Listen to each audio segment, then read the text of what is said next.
À l'aube du XXIe siècle, je pensais peut-être naïvement qu'on ne connaîtrait plus violence et répression policière, celle du XXe siècle où les luttes ouvrières étaient systématiquement utilisées comme prétexte pour écraser leurs combats et leurs revendications. 1906. Suite à la catastrophe de Courrières, la colère puis la révolte montent dans le bassin minier. Les 40 000 mineurs se mettent en grève pour exiger de meilleures conditions de travail. De même, 1948 reste gravé dans les annales. À l'issue de la Seconde Guerre mondiale, les mineurs jouent un rôle crucial dans l'effort de reconstruction. Ils obtiennent un statut et des droits que le ministre de l'Industrie Robert Lacoste entreprend de remettre en cause. Les mineurs se sont mis en grève. La grève qui a été votée à plus de 90%.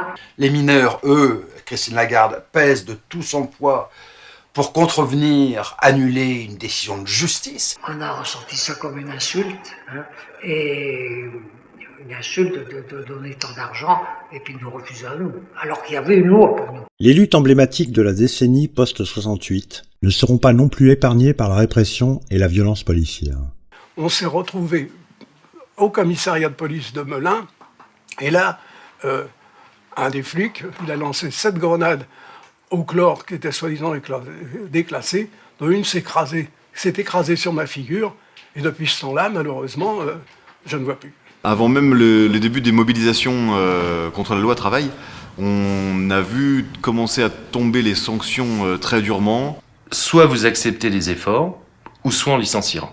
Ils nous ont accusés d'une pseudo-séquestration de 13 cadres RH dans le cadre d'un conflit. Ça faisait plus de 60 jours qu'on était en grève. On n'avait toujours pas eu de négociation.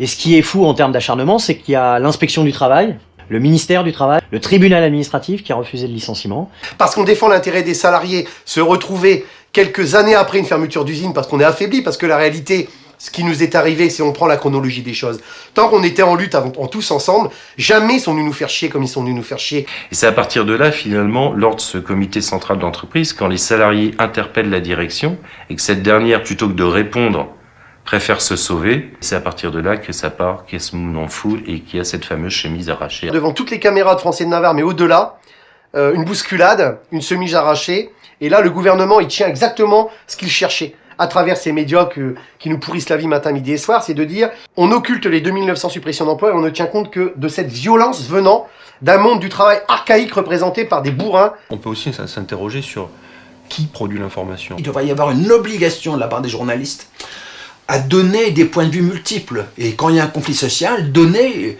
les sons de cloche différents. Ces chroniqueurs, ces journalistes, ces animateurs, ils ne s'indignent pas de la violence qui est faite à l'égard des ouvriers et des salariés, de la violence qui est faite par les entreprises. Ce qui s'est passé sur l'année 2016, c'est qu'on a vu à la fois un gouvernement qui est devenu de plus en plus hostile au monde du travail et qui est devenu de plus en plus sensible au monde de la finance. Et on voit bien qu'il y a des gens incarnés par des parlementaires qui ont du mal avec cette valeur qui est le travail. Les salariés qui mènent des actions dans leur entreprise, voire hors de leur entreprise, sont de facto des criminels. On avait pris la décision de dénoncer les violences policières et donc Infocom CGT avait décidé de mettre les pieds dans le plat en éditant cette affiche. Et cette affiche, à l'époque des faits, a été l'objet d'une bulle médiatique qui, pendant 2 jours, a créé le scandale de tout un tas d'éditocrates, de responsables politiques, à commencer par le ministre de l'Intérieur.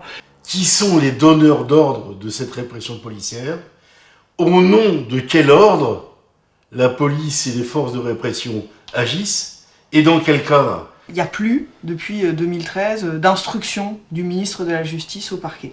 Par contre, ce qui demeure, ce sont les circulaires générales, dans lesquelles le gouvernement dit, voilà, ça doit être une priorité de politique pénale.